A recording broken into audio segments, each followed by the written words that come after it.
كلمتان حبيبتان إلى الرحمن خفيفتان.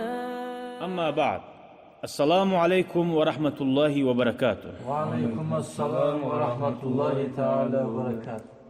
127 ve 128. hadis.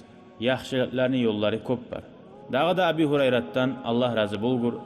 Hani Nebi sallallahu aleyhi ve sellem kal, Peygamberimiz aleyhissalatu vesselam aytti deb habarlay. Laqad ra'aytu rajulan yetaqallabu fil cenneti. Men gördüm ne? Bir kişini cennette aylana fi şeceratin qata'aha min zahri tariqi kanat tu'zil muslimin. Bir terekni kesip taydirgan yolunu üstündeki bu surmallarını incitagan terek bulgan. Ay manesiz bulgan yürümaga. Şu sebepli cennetke girip cennette aru yibana aylana turup gördüm. Aru nimetleri bilen lezzetlenip aylana. Ravahu Muslim.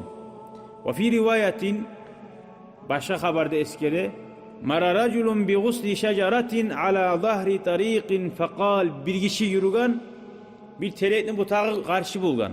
Yolunu üstünde adamları masalın betine turtula, sanına turtula. Fekala aytken uzugar vallahi la unahiyanna hâzâ anil muslimîne la yu'zîhim. Şunu men taydıracakman, bu surmallara mişet etmesin, incitmesin ne? Fa udkhilal cennet, şu sebep bulup cennete girdi diye. Allah rahmet etmesiyse köp azza ardından Allah rahmeti. İnşallah Allah rahmet etken kullardan bulma. Allah nasip etsin ya Allah. Ve fi rivayetin lehuma, bir daha haber var. Beynema raculun yemşi bi tariqin veceda gusna şevkin ala tariqi. Yolda bir kişi yürüp baragan zamanla tegenek butağını tapkan yolda. Tegenekleri var. Ayakka giregan. Fa akharahu, şunu bir yakka bağıp taydirgan. Allahu lehu, Allah şu etkin zanneder, şu ayağı bulan teberip taydirdi. Fa gafara lehu, şundan geçti değil. Görür musun dini biz aytabız yolda banam olsun taşlangan, pampirs olsun adam incinagan, şunu ayağımdan taydirip şu adam incinmesin deyip görürsen.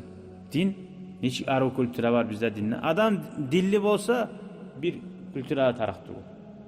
Dini biz ozu kültüre bize.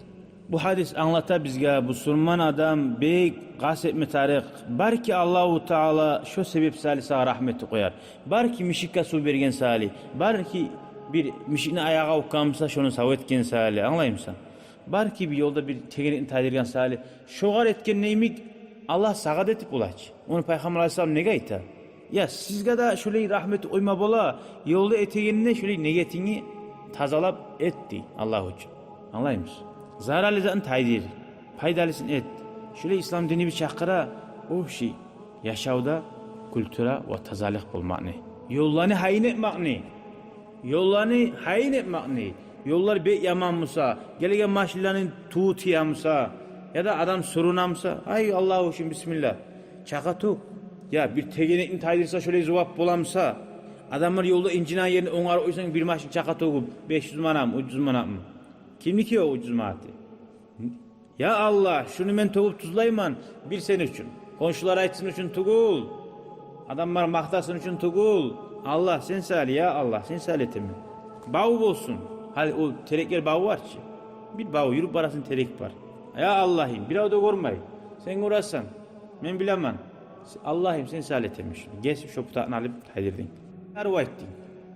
Bir avlar bula maşillerin koyu adamlar incinen kuydu. Ya tegenekni taydırma çakıramsa, çibik butağını taydırma çakıramsa dini biz adamlara müşahit degen bir ulu maşinin salıp yol begit ömerayın zaman. Ya da Musa yolda seni kaba aldığına getiren maşin hasta olsun deyip bir ulu kurgansan bir zat maşillerin barında tuğutiyan kuydu. Bir kayda kurma tarıksan. İncinmeyin kuydu senden adamlar. Ya şu ya azda ya hızatman sen cennete girip bulağından emin. Bir azda ardan cehenneme girip alıp da olsa. Belki o adam karar verir sana. O zulmü sen ettiğin zat. Zulmü etilganına Allah-u Teala dua cevap verirler. Kimse sen zulmetken misin? O adam ya Allah buley bolgur dese, duasına cevap verilse, bitti. Cehenneme git alıp da bulasın. Kutsuzluğu tiyip duasına cevap verilen adamındır da o. Kim bilir onu. Velhamdülillahi Rabbil alemin. Vesselamu aleykum ve rahmetullahi ve berekatuhu. شكرا يا ربي شكرا هديت قلبي شكرا نورت دربي شكرا شكرا يا رب شكرا يا ربي شكرا